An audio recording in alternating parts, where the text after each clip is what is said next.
সহ যুগ্ম আহ্বায়ক জাহাঙ্গীর আলম চঞ্চল, যুগ্ম আহ্বায়ক আমাদের এম এ হালিম সহ জেলা নেতৃবৃন্দ আমরা 25 জন এখানে আমরা পদত্যাগ করতেছি।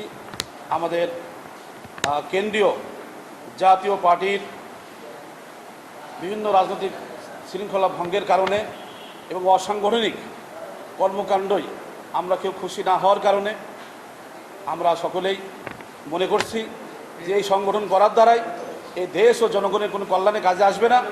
এজন্য আমরা এই সংগঠন থেকে, জাতীয় পার্টি থেকে, আমরা সকল পদ পদবি থেকে আমরা অব্যাহতি নিচ্ছি। খুব তারপর পুরো বলুন।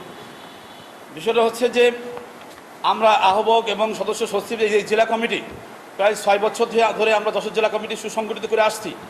কিন্তু যশোরে একটা আচানকভাবে কেন্দ্রীয়ভাবে একজন প্রেসিডেন্ট সদস্যকে পাঠানো হচ্ছে, যারা যশোর জেলা জাতীয় পার্টি আমরা জানি না, আমাদেরকে অবগতি না করে পাঠানো হচ্ছে।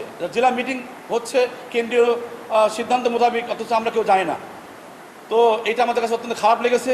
আমরা বিষয়টা নিয়ে চেয়ারম্যানের কাছে আমরা বলেছি, কিন্তু এটাকে গুরুত্ব তারা দেয়নি, বরঞ্চ মিটিংটা হবে তোমরা সহযোগিতা করো। কিন্তু আমরা অপমানিত বোধ করছি যে জেলা কমিটি আমরা জানি না, আমাদেরকে বাইপাস করে, জেলা কমিটির বাইপাস করে এই জেলায় প্রোগ্রাম করবে কেন্দ্রীয় নেতৃবৃন্দ বা খুলনা বিভাগীয় প্রতিনিধি সভা, এটা আমরা মেনে নিতে পারি নাই।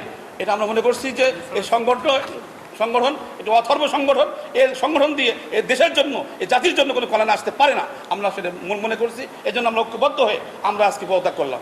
না, আমাদের আপাতত এইরকম ধরনের কোনো সিদ্ধান্তই নেই যে আমরা কোনো দলে যাবো বা দল করবো, এরকম সিদ্ধান্ত নেই। আমরা এই দল থেকে আমরা পদত্যাগ করলাম।